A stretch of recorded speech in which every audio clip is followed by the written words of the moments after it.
Fifi the Queen bamuli bubi abapolosi b'omugambo tebatudde bakyagenda mu maaso n'okuba nti nno baluseetula basose ne bafulumya ekifaananyi nga Fab Love asitudde abaana babiri nga woli mu kulaba we ekifaananyi mukwano era ne bagamba nti omwana ono omweru ali ku left ye mwana wa Mugya wa Fifi the Queen ate ng'omwana ali ku right mbu yo wa Fifi the Queen bwe bityo nno bwe byabadde kakati tubadde tuli awo ate ne bafulumya ekifaananyi ekyagambibwa okuba nti nno ye Mugya wa Fifi the Queen ekifaananyi kye tuli mu kukulaga kyekyo mukwano era nga asitudde omwana oli Fab Love gwe yabadde asitudde munnange kati amawulire agali mu kutambuzibwa ku mutimbagano yono munnange omukyala ayogebwako omusawo Fab Love gwe yazaalamu omwana era nga kyekireesewo okuba nti no Fifi the Queen abaatabuseemu mbu n'omwami we Fab Love webityo no webiri tujagenda maaso n'okuba nti no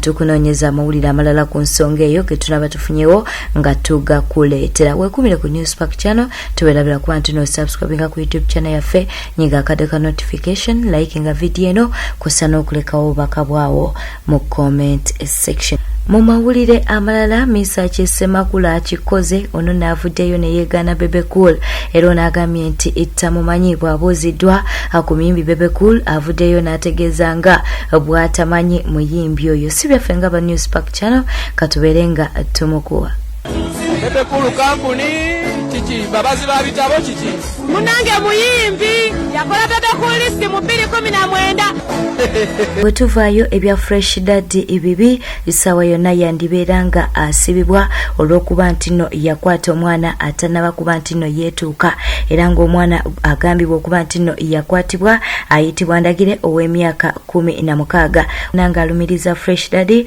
okumutwala mu loogi n'amukozesa ate nga munnange yali amusuubiza n'okumuwa emitwalo 2 apaka kati tagifunanga kw'ossa n'okuba nti yali amusuubiza okumufuula star katubere nga tukuwa omuwala ono amunange ng'emboozi eno aginyumya. Fresh Daddy nakolera kyaliwe video nakolera kyaliwe challenge y'oluyimbayo kyaliwe mukolera challenge y'omunananso namukolera challenge y'omunananso najja inbox yange ne mugana nange njagala kubeera muyimbi nangamba ekisoboka era nangamba mu meeting ne mu meeting awo yali abeera na mu meeting nangamba asobola okunyambako mu kumpromoting era Fresh Daddy najja Fresh Daddy we yajja okufuuka manager wange twamalawo ebbanga tono ewasobbe ne bantwala mu motoka ya Fresh Daddy nagenda mu motoka ya Fresh Daddy tetegedde bulungi Fresh Daddy akusanga wano Fresh Daddy sobbe twanyumya mu inbox ya TikTok nampita nzije musisinkana nyambeko mu kuba omuyimbi mukunyambako mu kuba omuyimbi n'ayagala okunfunira manager nga ye Fresh Daddy Fresh Daddy mu kuba manager najja era nantwala yajja wa yakusanga wagayaza gy'obeera yansanga wasobbe nateete era we yansanga nateete ne tunyumyamu awo akatinitini n'omuvubuka omu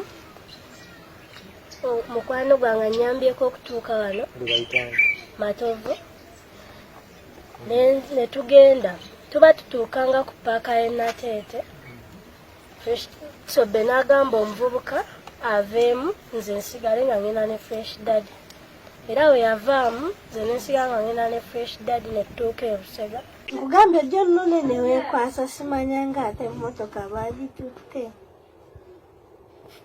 kati wenzija n'ekusanga naye.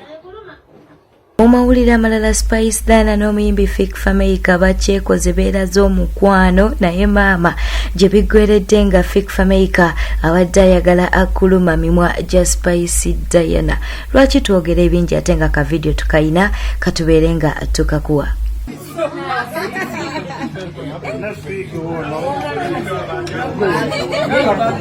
Lisa boyfriend.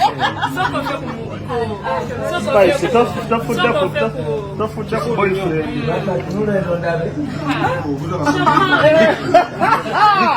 Siki kake amulemye. Kori musiru. Kola kalala. Seka ya kalala. Nene mojo ni musiru. Afese musiru, spice ya musiru. Nijori musiru. Mutere ya kalala. Mutere ya kalala mulo. Mulo, mutere ya kalala. Mutere ya kalala mulo.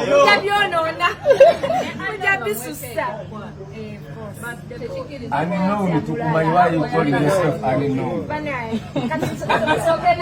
Unknown to why unknown ave odo tukole mikolo je tubadde.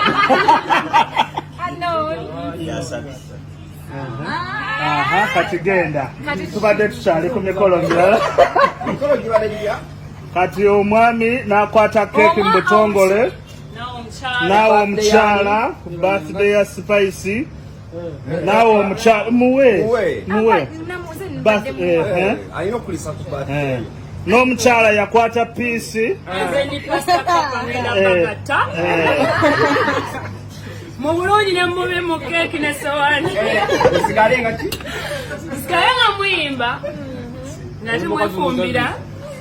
Nate mwagalana. Wamu n'okunyuma. Amina. Kwata birthday girl. Thank you so much for this cake. I would love Unknown to sing for them a birthday song.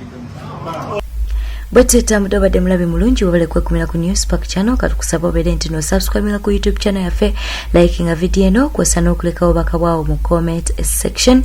Wona wosinza okuba nti nolaba amawulire gaffe tukwagala nnyo, oli wabweru w'eggwanga oba oli mu ggwanga lyattu Uganda, webale kuba nti no olaba amawulire gaffe. Beera bulungi, weeraba. Nsire kasobola okuspendinga omutwalo gwa $1 ku mukazi mukomusajja.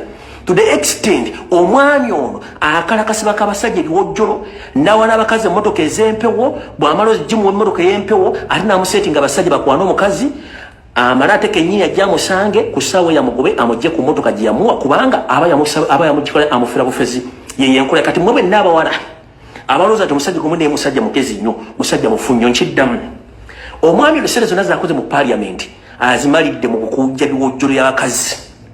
Dubai yafuulayo hoteli. Omukazi abali ne mu hoteli olumalirizo ono ng'abeera alinnya ku kisaawe Entebbe ng'agenda Dubai kusinkana nsere kuba yisinganya mu kkubo. Buli lunaku akikola mu wiiki ayinza okikola emirundi 3. Baka abasajja beebaseeko tobala. Baka abakazi basuubiza emmotoka n'azibawa ate bw'amala n'abasiitingira avuuka ne babakwana. Bw'amala omukwana n'afuna footage na buli kimu ye kennyini najja naye ekimira emmotoka wana asindika babuloka ne bakimira emmotoka ng'amukwatidde embwezi so nga yasindisa abantu kubanga bwe bulamu bwe buli musajja mufere.